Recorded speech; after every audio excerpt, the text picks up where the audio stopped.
یو سړی چې په راحت کې دی نو دا دی نه و چې زه په راحت کې مو زما مزې دي، نه مزې نه دي. یو سړی ډېره تنخوا لي، ډېر لوی بزنس یې دی، لوی جاب یې دی او ډېر غټ کاروبار یې دی، ډېر ښه صحت دی، ډېر قابل دی، او ورځ په ورځ باندې ځان له ځمکې او پراپرټیانې او دوکانونه او جیداد زیاتوي، د خادمان لګیا دي، نوکران لګیا دي، خلکو ته سلوټونه کوي، خلکو ته سلامونه کوي. دا د خوشحالېږي نه چې دا زما څه کمال دی. د امتحان روان دی، د شکر څومره وباسي، د الله حق پکې ته منې که نه منې. قارون ته چا ویلي و که نه چې ته خوشحالېږه مه ګورئ، دا تا ته چې کم مال میلاو دی او کم حیثیت درته میلاو دی او کم ستا دا کم د ژوند دا سټیټس دی، دا د الله د طرف نه په تا باندې امتحان دی. ګورئ لا تنس نصیبک من الدنیا، ګورئ خپل برخه د دنیا هېروه مه چې ستا په دنیا کې څه حیثیت دی، ستا څه مقام دی. ته هم یو انسان یې، بس دا خپل نصیب د دنیا وپېژنه چې ستا څه حیثیت دی. ځکه چې د دې حالت نه وروسته په تا باندې مشکل وخت را روان دی، هغه نه منلی انما اوتیته علی علم، دا زما خپل یو کمال دی او زما د علم ترقی ده او ما سره یو تعلیم دی او زما سره سکلز او مهارتونه دي، په دې بنیاد باندې ما دا مال ګټلی دی، زه په دې کې د الله حق ولې ادا کوم. الله رب العالمین په امتحان کې ناکام، او چې په امتحان کې کله ناکام شو نو ځمکې ځان ته راښکودو که نه، په ځمکه کې دن نه لاړو. رسول الله صلی الله علیه وسلم فرمایي که نه یو سړی و تکبر یې کوو، ځمکې راښکو، اوس هم پکې لاندې روان دی. محدثین وایي دا ته قارون مراد دی، ځمکې ځان ته راښکودو. یو داسې وخت و چې قارون به کله راغی نو د هغه دومره زیات لښکرې وي چې ان مفاتحه لتنوء بالعصبة، د هغه د تالې او د هغه د چابیانې دومره ډېرې وي، د هغه د خزانو چې لسو کسانو به دا اخیستې وي نو لسو کسانو به د هغه د تالو د هغه د خزانو چابیانې یې شوې ګرځولې. یو عصبه لسو کسانو جماعت باندې به دا درنې شولې. داسې وخت او داسې دور اوس راغی چې هغه په ځمکه کې په یو تنګ سوري کې لاندې روان دی او خښېږي پکې. داسې وخت راغی په ده باندې امتحان کې ناکام شو. یا چې سړی خوشحاله دی دا جمع دی که نه، او د ده کره ګیس دی ښه برابر، 24 ګنټې ورته ګیس بلیږي، روټۍ په ګیس باندې پخېږي، چای په ګیس باندې پخېږي، وریجې په ګیس باندې پخېږي، ترکاري په ګیس باندې پخېږي. حتی چې په بهر سمه یخني ده او دن نظام ته داسې ټمپریچر برابر کړی دی چې بالکل د مارچ او د اپریل موسم په کمره کې دن نه دی، په بستره کې ښه برابر پروت دی، خوراک ورته برابر ملاویږي، روزګار یې په سعودي عرب کې دی، پاکستان کې دی، هر څه ټیک ټاک دی، پیسې ورسره ډېر دي، که بیمار شي ډاکټر لم تلی شي. د دې امتحان روان دی. هغه امتحان دا دی چې ستا په دې ګاونډ کې کېدی شي داسې څوک د هغه د ګیس وس به نه کېږي،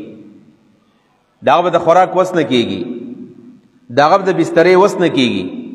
د هغه باندې جمع راغلی دی خو ځان له بستره نه شي اخیستلی، ځان له هغه د لرګو انتظام نه شي کولی، ځان د خوراک انتظام نه شي کولی. د خوشحالېږه مه چې ستا په کور کې ګیس دی او خو په لکونو بل راځي او ته ورکولی شي په اسانه باندې. دا ستا امتحان روان دی چې ته پکې د غریبي څه کوې او که نه کوې، دا امتحان ستا روان دی اصل کې، دا مطلب دی. او بل طرف ته یو سړی دی په هغه باندې مصیبت دی او په هغه باندې غم دی او ډېر لوی تکلیف دی ورته، دا ژوند تېرول ورته ډېر ګران کار ښکاره کېږي، ورځې نه تېرېږي، شپې نه تېرېږي. نو دا دې بې صبري نه کوي، د در صبر امتحان روان دی. الله رب العالمین ورته وایي چې ستا امتحان دی اصل کې، ته په دې کې د الله رب العالمین په دې قضا باندې په دې فیصله باندې صبر څومره کې څومره پرې راضي کېږي. په دې وجه باندې په دنیا کې زمونږ حیثیت صرف او صرف دا دی چې زمونږ یا د صبر امتحان روان دی یا د شکر امتحان روان دی. وَلَنَبْلُوَنَّكُمْ بِشَيْءٍ مِّنَ الْخَوْفِ وَالْجُوعِ وَنَقْصٍ مِّنَ الْأَمْوَالِ وَالْأَنفُسِ وَالثَّمَرَاتِ وَبَشِّرِ الصَّابِرِينَ. الله وی زب لازمن امتحان کوم. سورۃ البقره کې الله فرمایي وَلَنَبْلُوَنَّكُمْ زب خامخ امتحان کوم. واو د تاکید دی، لام د تاکید دی، وَلَنَبْلُوَنَّكُمْ نون ثقيله د تاکید دی، درې تاکید باندې الله خبر وکړه، قسمونه وکړه، خامخ امتحان کوم، خامخ امتحان کوم. بشیء من الخوف کله به د باندې یره راشي، ولنبلونکم بشیء من الخوف والجوع کله به د باندې لوږه راشي،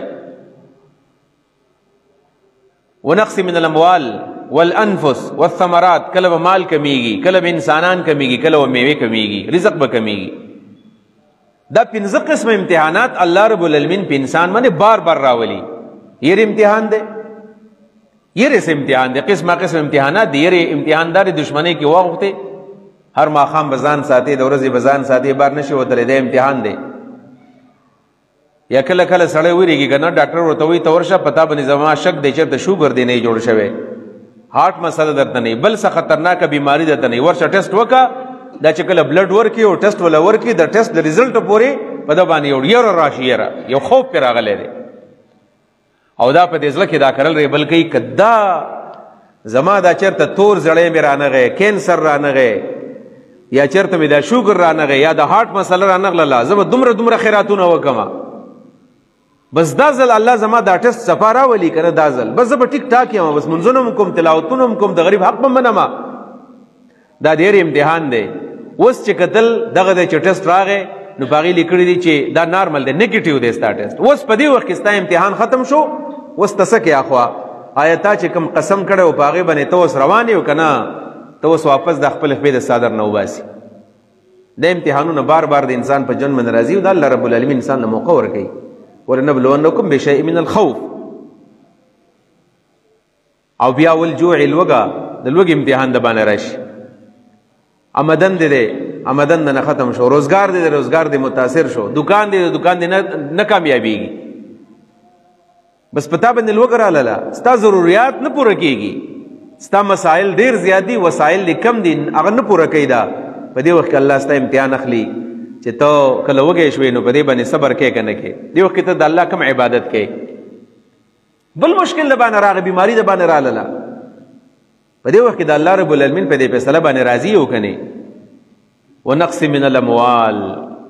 او کله کله مال کمیږي مال دا مال کم شي ستا مال ګډو بیزو ته م وایي مال غواګانو میخو ته م وایي مال پیسو ته م وایي ریال ته م وایي ډالر ته م وایي پاکستاني روپۍ ته م وایي دا مال کمیږي کله کله کله زیات شي کله کم شي دا امتحان دی موږ چې کله په یو کمپنۍ کې یا فیکټرۍ کې کله مال کم شي آمدن کله کم راشي نو خلک زر زر خپل امپلایز هغه فارغ کي هله تاسو کار صحیح نه دی کړی خپل نوکران برخاست کي نه دا خپل نوکر د دکان نه مو باسا د جاب نه مو باسا نوکرې نه مو باسا دا ستا چې کله دا مال کم شو دا ستا امتحان روان دی ته خپل حساب کتاب برابر کړه خپل حساب کتاب برابر کړه په دې 2 کال وړاندې ما د جاوید چودھری صاحب د 0 پوینټ باندې هغه یو کالم لګي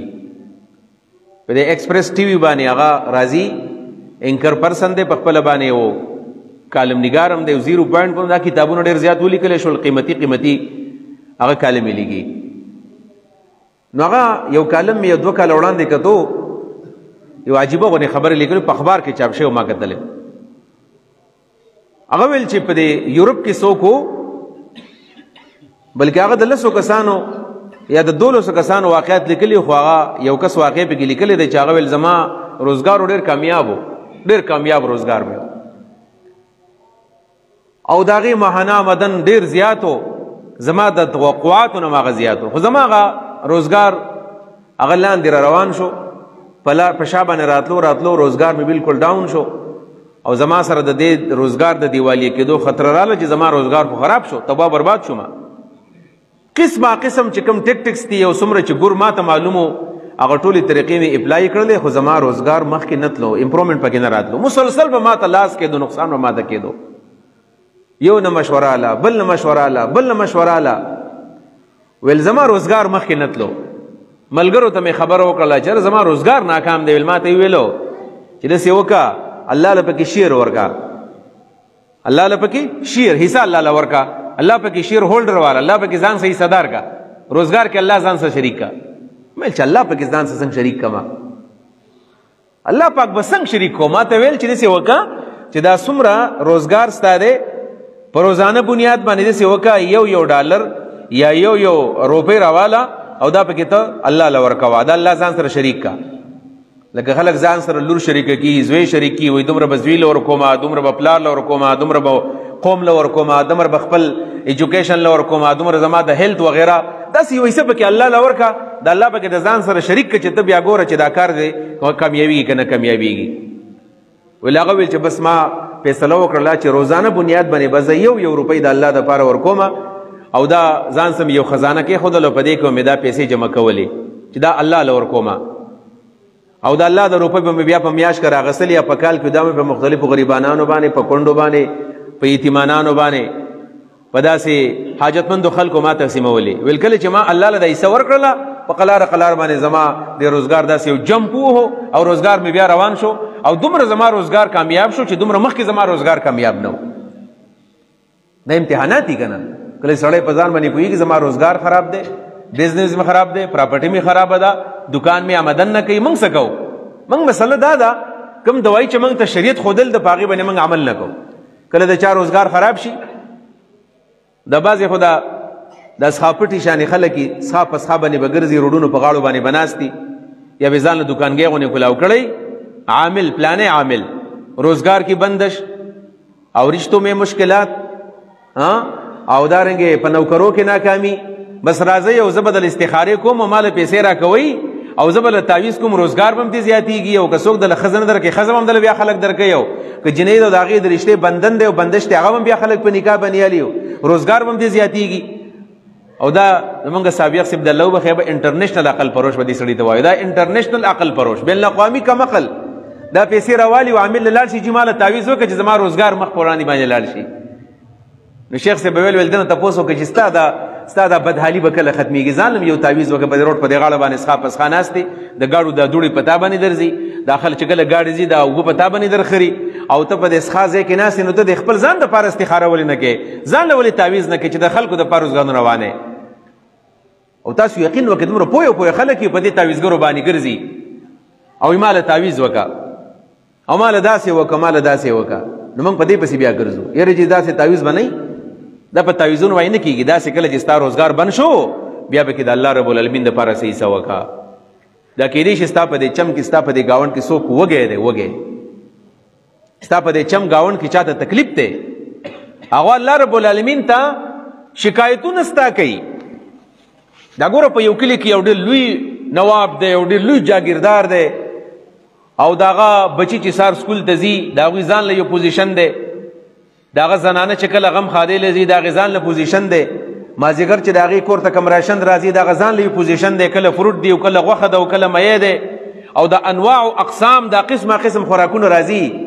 او د دې ماشومان چې کله بهر راوځي کله په لاس کې ماڼه ده، کله په لاس کې مالټه ده، کله په لاس کې کیله ده، کله په لاس کې انار دی، کله په لاس کې میی پیس دی، کله پکې غوښه ده، کله پکې دا شی دی. او په دې کلي کې یو خوار غریب دی، د هغه بچی دی هغه چې سار سکول ته ځي پیزار شتېدلی دی، په بوټانو کې جرابي نشته دی، سکول ته پیدل روان دی، په رکشه پسې نښتی دی او بیا د سکول په ټیم کې د هغه سره پیسې نشته دی او بیا چې کله کور ته راشي نو کله شملو ته ناست دی، کله ساګو ته ناست دی، کله سوکړک ته ناست دی او د هغه د بچي په لاس کې ماښامې لور دی او هغه شوتلو له روان دی او چېرته هغه د چا مزدورۍ له روان دی. هغه ستا د بچو د لایف سټایل ته ګوري، دا ماشوم ستا د بچو ته ګوري، ستا د ژوند ته ګوري، تی په ګاډي کې هم نه راخېږې، تی په سر باندې لاس هم نه ږدې